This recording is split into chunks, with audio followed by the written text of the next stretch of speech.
Police unions blasting the state attorney general's proposal to limit when officers can use deadly force.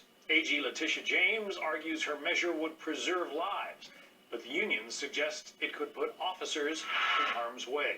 Lauren Green is live from New York City with the latest on that. Lauren. Good evening, John. Well, you know, this new crime bill is about policing the police. And New York's police union president warns that if it becomes law, city streets could become even more dangerous. New York's Attorney General Letitia James stood beside the mother of Eric Garner as she announced sweeping legislation aimed at limiting police officers' discretion and ability to use excessive or deadly force, while making it easier for prosecutors to bring charges against those who do. The Police Accountability Act would mandate that lethal force be used as a last resort, that all other tactics like verbal communications, specialized equipment, or personnel would need to be deployed first. It also imposes new criminal penalties on police officers who use excessive force. But in a statement, Police Union President Patrick Lynch said this sweeping proposal would make it impossible for police officers to determine whether or not we are permitted to use force in a given situation. The proposed changes come in the wake of several high-profile police-involved shootings of African Americans, calls for the defunding of police of equity across the country. But experts caution that in every major city where officials bend to public outcries for defunding the men and women in blue, crime has spiked. In New York City, violent crime rates have surged in the last year. Murder up 27%, shootings up over 85%, hate crimes nearly 70%. We need to, as a society, stop pretending like defunding the police is a rational policy position to have. It is complete insanity to keep talking about defunding the police, but that's where we are nowadays in this country, where apparently 2 + 2 = 5. And there's also been an exodus across the country of police officers leaving the force, and job applications to join the force are down dramatically as well. John? Understandable. Lauren Green, live in New York City. Lauren, thank you.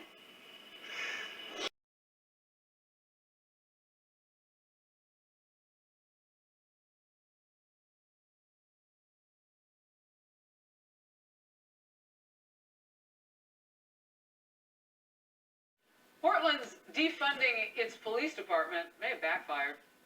In Oregon, Mayor Ted Wheeler is now asking for $2 million in emergency funding to deal with the surge in gun violence. An op-ed in the Washington Examiner notes that the city's murder rate has increased 2,000%. That is sad. And says, quote, "This is what happens when people who are tasked with actually running a city embrace ridiculous ideologies to please activists. I would say that Portland residents deserve better, but this is the leadership they chose for their city," end quote. For more, I want to bring in KTTH Seattle radio talk show host Jason Rantz. You live in that part of the country, Seattle. You have watched this unfold with the rest of us. You have a different take, though, because you've actually been in the middle of it. What is it? Yeah, it's rather remarkable that when you cut the gun violence reduction team and you see an increase in gun violence, people are like, who could have seen this coming?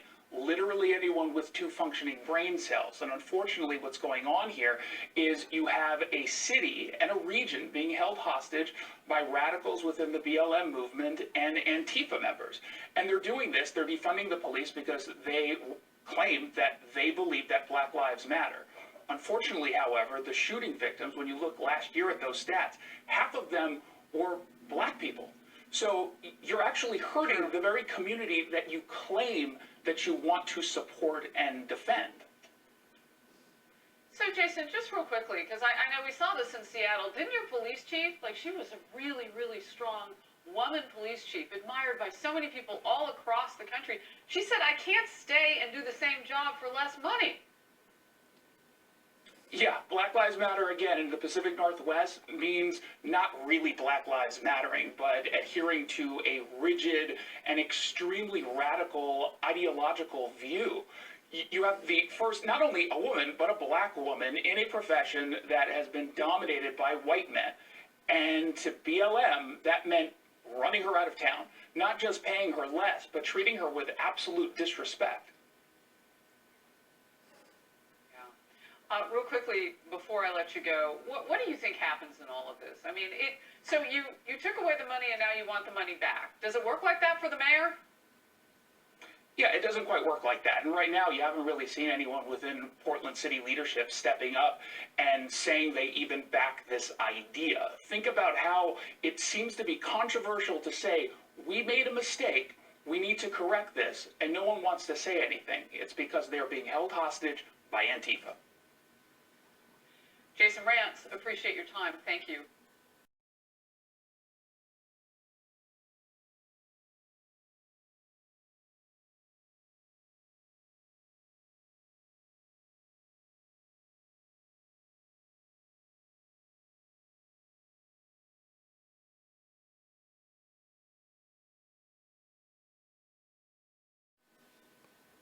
Portland, Oregon, I think today on the show you probably know it better than anybody. What is Ted Wheeler talking about? Go out and round up your neighbors and rat them out, and you just go out and you find those rioters. Let him go first and take his Democrat friends with him, and let's see how many people they round up. This is what happens to your city when you appease fascists, and that's what Ted Wheeler has done. And he has helped maintain this climate for 9 months.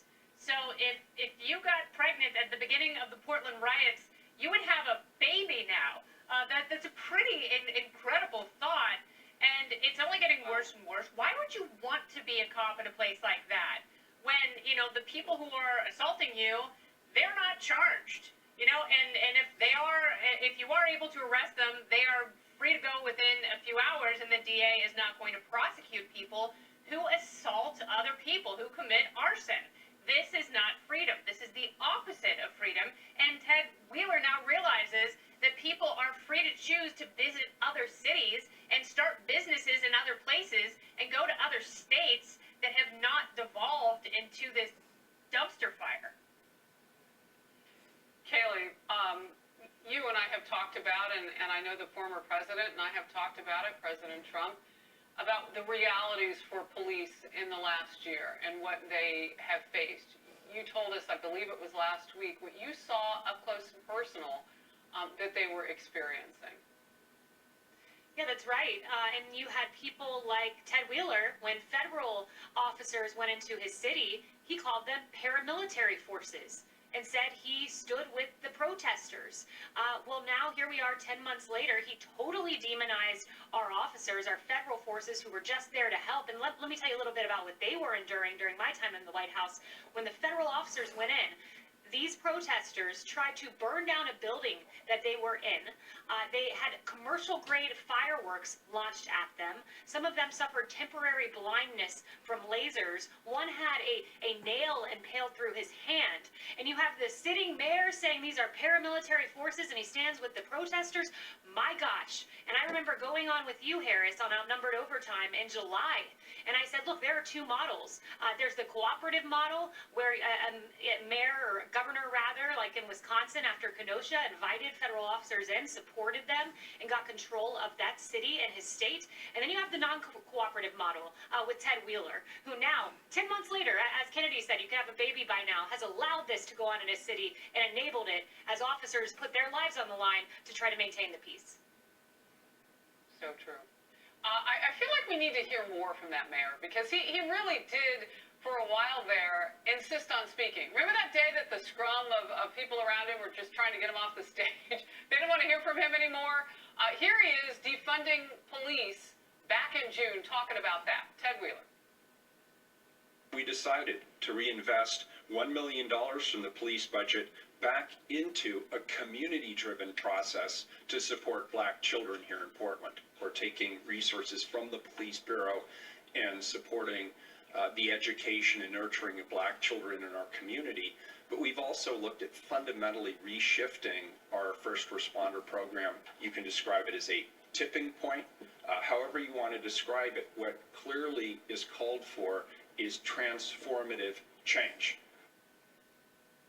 Look, Emily, nobody is going to begrudge anybody for wanting to help children of all backgrounds, ethnicities, and races. That's not what this has ever been about. What he's talking about is taking resources away from a city at a time in which it was literally on fire at times with people in the streets. And now he wants those citizens to go out and do the job of police for free. That's exactly right. The only transformative change those citizens saw was their skyline burning down. Here's the thing about that mayor. During the last year, he was also up for re-election, but he won because the other options in the buffet of socialism were even worse. He just last month tried to backpedal his ridiculous decisions a year ago and tried to infuse a $2 million one-time surge back into the police department to address gun violence. Unanimously, the city council commissioners said no. They said then, you get $6 million to address gun violence, but you cannot give $1 of it to the police department. So what happens? Now they give $1 million to park rangers to patrol the parks when, remember, we covered the story where 2 park rangers were chased by a man with a knife and they then had to call 911 to get the cops to come and arrest that guy. $4 million of it went to nonprofits in Portland to address gun violence. So to your point, Harris, about his call to action for citizens, they are also now relying on philanthropists and nonprofits to make those streets safe.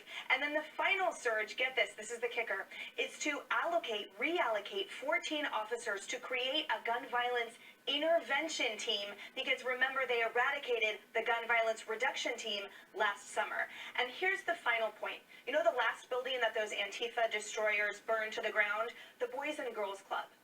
That city is a complete example of what happens when you fester and placate, to Kennedy's point, not only the fascists, but those destructive protesters, and you don't stand with a spine like the rest of the citizens are. And quick point, too, about Seattle, where I'm sitting, we've lost over 200 officers, and recently it's been called a staffing crisis by the chief and the deputy mayor of this town, as well as the president of the Downtown Business Association, because those people are seeing clearly that officers are leaving in droves, not to mention, to Joe Concha's points, all of the statistics about injuries and deaths and dying by suicide. And yet our public safety chair here says, oh no, it's not because we decimated the budget. Oh no, it's not because we took away all of the overtime that here police departments use to, for example, stay proficient and current with their scuba diving and boating, things that this water town needs. We are seeing the complete destruction of it with it doesn't seem to me that there's going to be any turn back, because as long as those people sit on the city council, they're making these ridiculous decisions that do not reflect the people who live here, nor their safety. Well, look, it's across the country, too. I mean, New York, we're seeing people leave in droves from the NYPD. I mean, it is spreading. Your phrase was a buffet of socialism. I wrote it down. Worth remembering.